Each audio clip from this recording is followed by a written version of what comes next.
ababyeyi ubundi bafite abana muri pre-primary na primary batangaga amafaranga 950 ku gihembwe. Ayo ngayo azazamuka abe 2,000 ni 2,000 by'Abanyarwanda. Yego.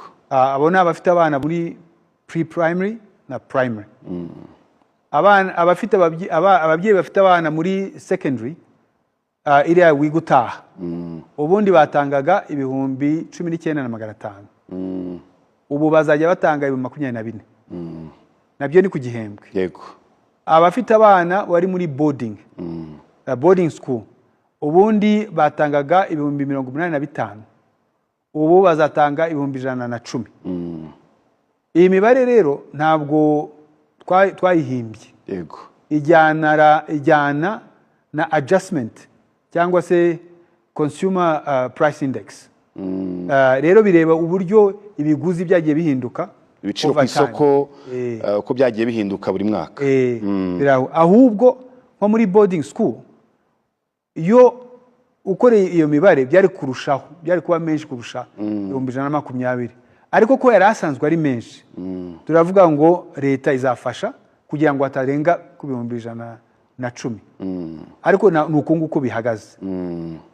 Rero ibyo byo kuzamuka ku musanzu w'ababyeyi na capitation grant bizatangira mu kwa mbere. Impamvu twabishyize mu kwa mbere ni kugira ngo abantu bagire umwanya uhagije wo kwitegura. Kandi natwe tubona umwanya wo kubiganira no kubibaganiriza. Kuko ubundi twari kubishyira mu kwa 9 ejo bundi mu kwezi kumwe kandi ababyeyi bamaze no kwitegura ibikenerwa kugira ngo umwaka uzatangire ni bose. Rero ubwo ibyo ngibyo bizashyirwa mu bikorwa mu kwezi kwa mbere. Aho ngaho ibyo bintu bitatu rero turacyakubizaho imbaraga amashuri noneho agakora neza kurusha. Twongeye kubasuhuza aho muherereye hose, haba abanyeshuri, abarimu ndetse n'ababyeyi b'abanyeshuri. Ni itangazo tugarukanye ridasanzwe, ni itangazo abantu benshi babonye bakagiramo ubwoba kubera kwiyongera kuri hejuru kw'ikiguzi cy'uburezi, aho iri tangazo ryashyizweho umukono na Joseph Nsengimana akaba ari minisitiri w'uburezi hano mu Rwanda. Iri tangazo rero ryashyizwe hanze na Minister of Education ku tariki ya mbere z'ukwezi kwa munane 2026. Ni itangazo rizaza rireba iri tangazo rikubiyemo impinduka y'amasaha abanyeshuri barangirizagaho amasomo yabo.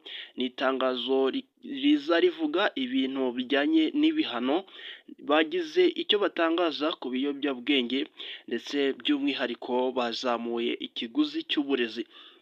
Nguhaye ikaze rero, ndagira ngo tubaze tubane muri aka gahe gatoya. Ngusaba aho wamaze gukora subscribe kwicara tukabana, ngusaba nawe utarakora subscribe kwicano kandi uri umunyeshuri, icyo kirazira rwose. Ni hano ukura amakuru, uhite ukora subscribe, by'umwihariko n'abarezi bazi gukora subscribe, by'umwihariko n'ababyeyi namwe muze kurebaho mukore subscribe kubera ko biba ari iby'ingenzi. Amakuru ya nesa yose tuba twayabahaye tuyakuye ku mbuga nkoranyambaga za Minisiteri y'Uburezi, tukayabazanira ngo abagereho byoroshye kandi byihuse. Twihuse rero ku kijyanye no kwiyongera kw'ikiguzi cy'uburezi, ngira ngo uko abantu mwatangiye iyi video neza, ngira ngo mwabyumvishe uko byari bimeze. Abantu bigaga muri primaire bari basanzwe bishura 975, babazamuye babageza ku 2,000. Urumva ko n'amafaranga yazamutse ku kigero kiri hejuru. Nanone kandi ku bantu bigaga muri segonderi nayo biga bataha, abo nabo bishuraga 19,500. Ngira ngo rero ahantu ikiguzi cyo muri nayini kigeze ku 24,000. Ni amafaranga nayo atari makeya bongeyeho. Ubwo ni ukuvuga ngo ukuyemo neza wasanga hari kwiyongeraho amafaranga atari makeya. nko ku muntu wari ufite abana muri primaire ndetse afite n'abana muri segonderi, nayini hari amafaranga menshi agiye kuba yakongera kuyo yarasanganwe. Ku bantu rero biga boarding school bishyuraga ibihumbi 85, ubwo ni boarding school za leta ntabwo ari private, ubwo bishyuraga ibihumbi 85, amafaranga yabo akaba yazamutse akagera ku bihumbi 110. Ni amafaranga menshi, aho ni impinduka ziteye ubwoba kubera ko kuturuka ku bihumbi 85 ukagera ku bihumbi 110 ni amafaranga menshi cyane. Ku kijyanye n'ikiguzi cy'uburezi gishasha cyasizweho, ikiriho ni uko bizatangira mu gihembwe cya kabiri cy'ukwezi mu gihembwe cya kabiri cy'uyu mwaka wa 2026-2025, ubwo bizatangira mu kwa mbere.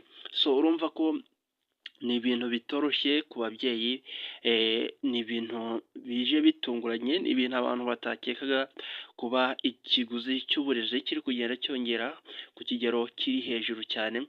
So rero ku bantu abanyeshuri batangaje ko bagomba kujya biga, ubwo ni ku kijyanye n'amasaha abanyeshuri barangirizagaho amasomo.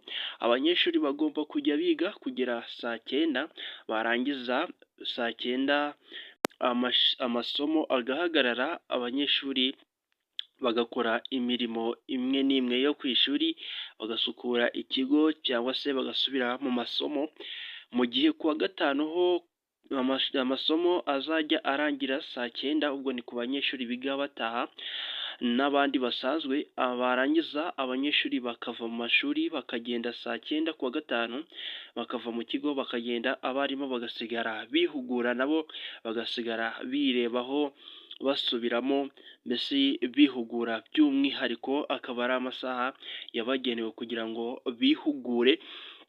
Rero bemeje ko Minisitiri w'Uburezi Joseph Nsengimana yemeje ko mu gihugu hose amasomo agomba kujya arangira saa 9 zuzuye, abanyeshuri bakaba bayasoje.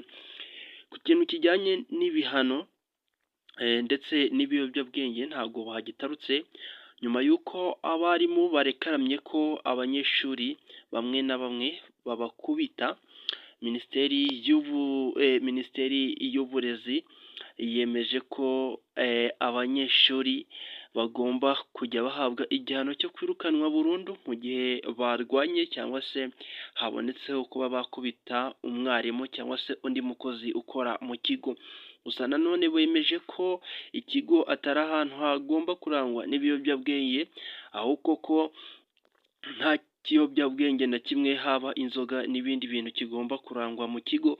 Ndetse bemeza ko umuntu uzafatwa anywa ibiyobyabwenge, yaba umwarimu, umunyeshuri ndetse n'abakozi bakora mu gikoni, abo bantu bagomba kwirukanwa ku murimo wabo. Wakoze kubana nanjye, nitwa The Brown, nshimiye abakoze subscribe na like, abihanganye